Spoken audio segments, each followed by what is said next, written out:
Where did this all came from? You started from making $40,000 a year, being 25. Not 44. $4,000 a year. Yeah. So that's a lot less. And what happened? So you were doing that, right? You were doing your thing. What shifted in your mind? What changed? A lot of things. I think I was just waking up in the morning and going through the day and going to bed at night. But I think that's what most people do.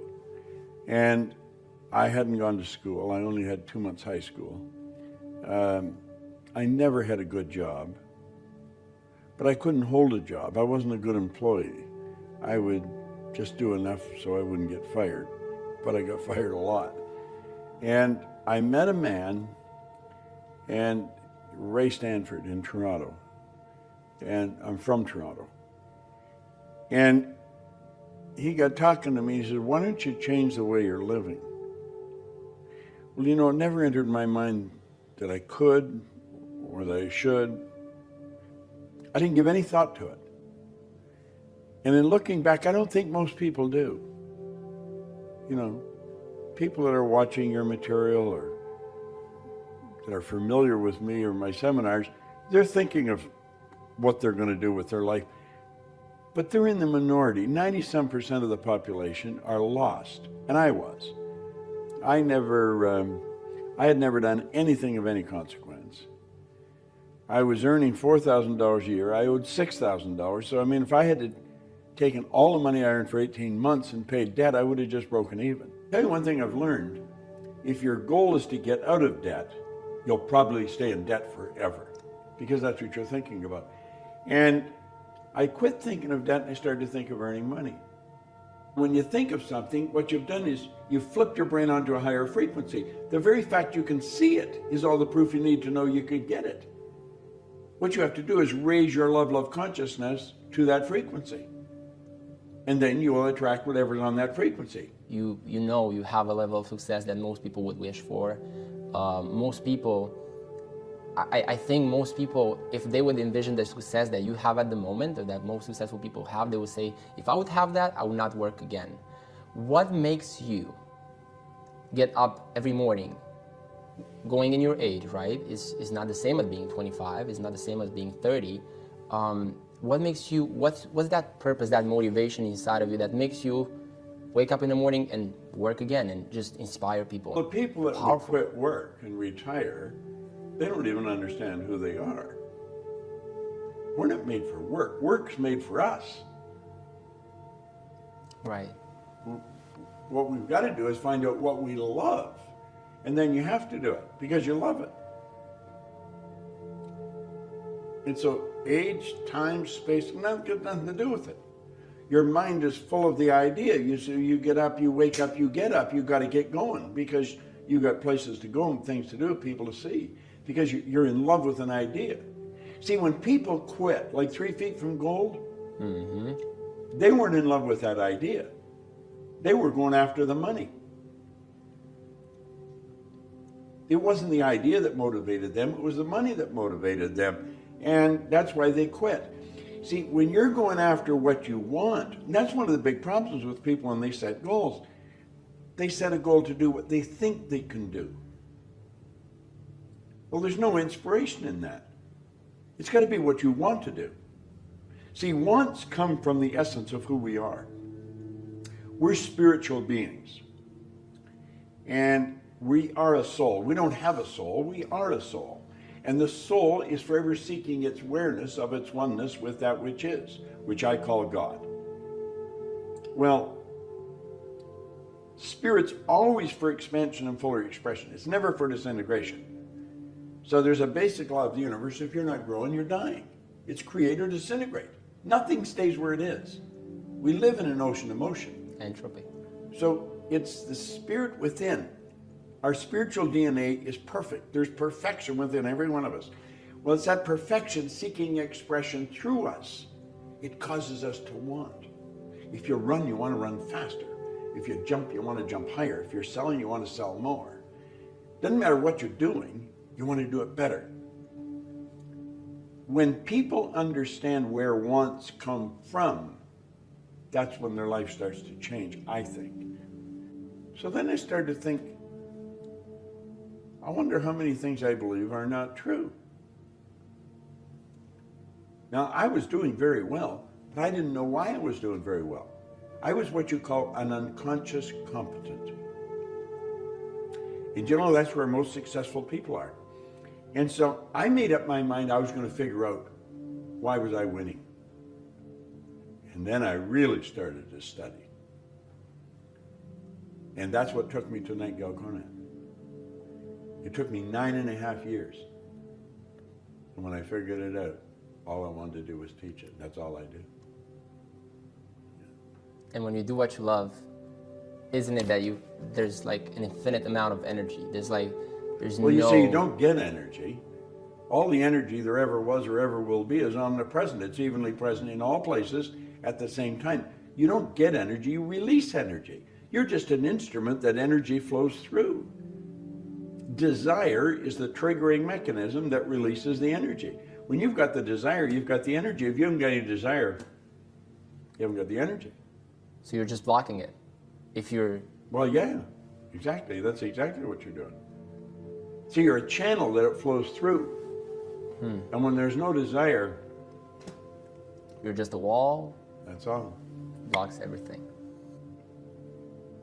If I want to do something, I find somebody that's already done it.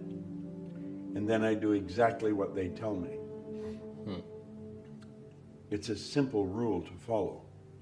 I don't read novels. I don't watch movies. I watch documentaries or things like that where I can learn. I'm only interested in studying something that can cause me to become more of what I'm capable of being. See, I think we're all hardwired to do something really special with our life. And that's all I want to do. I'm really good at what I do.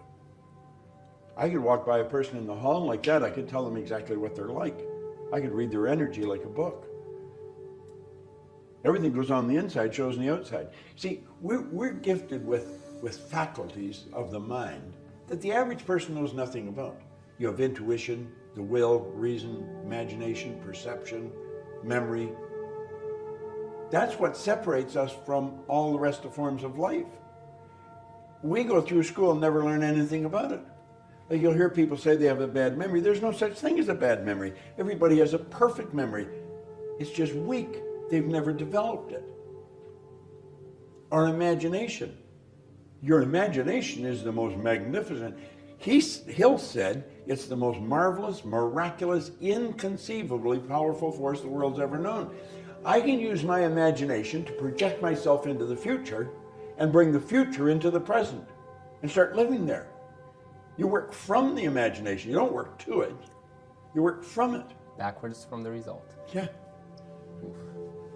Nobody can do it for them. Nobody can do it for you. Nobody can do it for me. You got to do it for yourself. You've got to wake up. You see, all we're ever going to get is awareness. We've already got everything. The only thing we lack is the awareness of what we've got. We're God's highest form of creation. There's nothing on the planet that will equal us. Well, that's all any of us are after. Most people that are teaching don't know what they're teaching. 80% of the people that teach have never done what they're teaching. What we've got to understand is we're trading our life for our goals. Literally trading our life. Would you trade your life for a car or a house? I don't think so. So it's got to be something really meaningful. And we're not taught to think this way. We should sit down and don't give any thought to where the money's going to come from, where the help's going to come from. It's what do you really want? Like Ed Hillary was a beekeeper in Auckland. That story. He wanted to climb Mount Everest. It had never been done. People died trying to do it. He went in 51 and failed. He went back in 52 and failed. In 1953, he stood on top of the mountain with Tenzing Norgay. But he didn't know how to get there until after he had got there. Edison didn't know how to illuminate the world until after he had done it. The Wright brothers were bicycle mechanics in Dayton, Ohio. No one believed you could fly. They had been trying it for years. But they saw it. But they wanted to do it. They didn't know how, and they couldn't tell you until after they had done it. Now, the first flight only lasted 12 seconds. And the naysayer said, yeah, but they only were up there for 12 seconds. They said, we not only got up there, we kept the damn thing up there for 12 seconds. So when a person sets a goal, they've got to say, what could I want? If I just let my mind just wander, use my imagination, how do I really want to live? That's what they should be doing. That's where it should start. And then don't listen to anyone that tells them they can't. Go to someone who has done something and ask them, what should I do? And then do exactly what the person tells them. Simple formula. It's not very difficult. If it had been difficult, I wouldn't have figured it out. Then what's stopping people? Ignorance. Ignorance. That's all the problems in the world come from ignorance. That's the purpose of life, to overcome ignorance, develop awareness. The only way to overcome ignorance is through knowledge. And the only way to get the knowledge is to study. Most people, they finish school, close the book, say, that's over. I'm never going to open another book as long as I live. They're screwed. It's all over. Doubt and worry is on the negative side of life. Understanding is on the positive side. Right. Doubt and worry comes from ignorance. Understanding comes from knowledge. But you got to study to get it. Doubt and worry are a psychic disease. It's an intellectual exercise. They're using their intellectual factors to build a negative idea, and that's all they see. They take and internalize that, and they get emotionally involved with it. It goes from doubt and worry to fear. They've emotionalized the doubt or worry. Turns into fear. The fear is in the emotional mind, and the emotion must be expressed through the only instrument it can be expressed through, the physical body. So it moves the body into a state we call anxiety. Anxiety is never expressed. Anxiety is suppressed. The suppression turns to depression. They bottle it up inside. They suppressed the fear.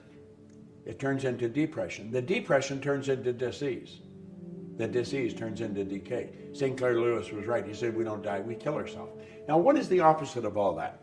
You go from ignorance to doubt and worry to fear to anxiety, suppression, depression, disease, disintegration. Go over on the other side. You go from understanding to an emotional state called faith.